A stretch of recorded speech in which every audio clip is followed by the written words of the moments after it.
Ipinatawag ni Zedekiah si Jeremias. Ika-37 Kabanata.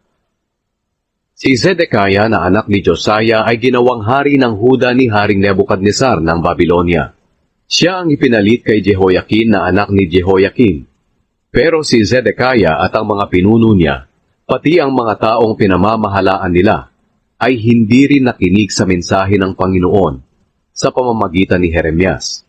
Ngayon, inutusan ni Haring Zedekiah si Jehukal na anak ni Shelemiah at ang paring si Zephanias na anak ni Maaseya na puntahan si Jeremias at hilingin na ipanalangin sila sa Panginoon na kanilang Diyos.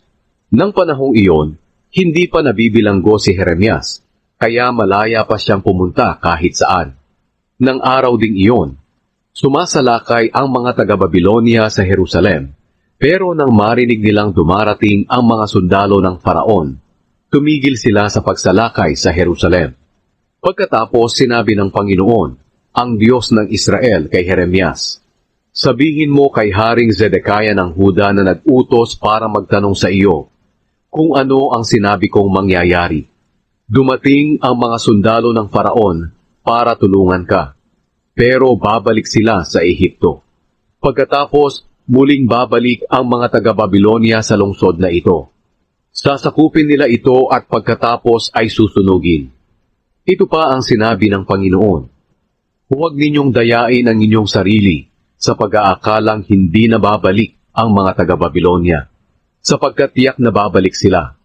Kahit na matalo nyo pa ang buong hukbo ng Babylonia na sumasalakay sa inyo, at ang matitira sa kanila ay ang mga sugatan sa kanilang kampo, sasalakay pa rin sila sa inyo at susunugin nila ang lungsod na ito.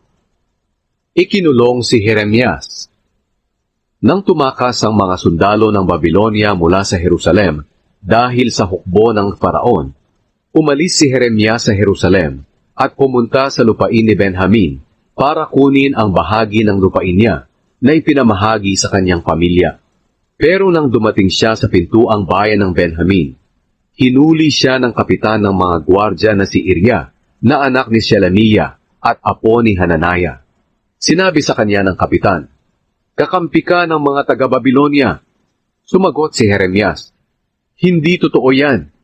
Hindi ako kakampi ng mga taga-Babylonia. Pero ayaw maniwala ni Iriah. Kaya hinuli niya si Jeremias at dinala sa mga pinuno. Nagalit sila kay Jeremias.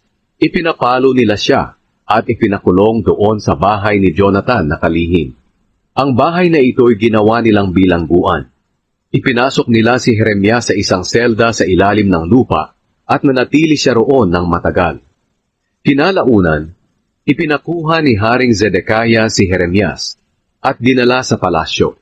Palihim niya itong tinanong, may mensahe ka ba mula sa Panginoon? Sumagot si Jeremias, mayroon. Ibibigay ka sa hari ng Babylonia. Pagkatapos, nagtanong si Jeremias sa hari, ano ang nagawa kong kasalanan sa inyo, o sa mga pinuno nyo, o sa taong bayan, at ipinakulong nyo ako? Nasaan na ang mga propeta nyo na nanghulang hindi sasalakayin ng hari ng Babylonia ang lungsod na ito? Pero ngayon, mahal na hari, kung maaari po ay pakinggan naman ninyo ako.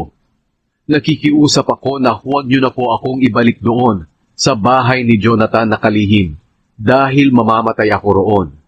Kaya nag-utos si Haring Zedekiah na dalhin si Jeremias doon sa himpilan ng mga gwardya ng palasyo. Nag-utos din siyang bigyan ng tinapay si Jeremias bawat araw habang may natitira pang tinapay sa lungsod. Kaya nanatiling nakakulong si Jeremias sa himpilan ng mga gwardya.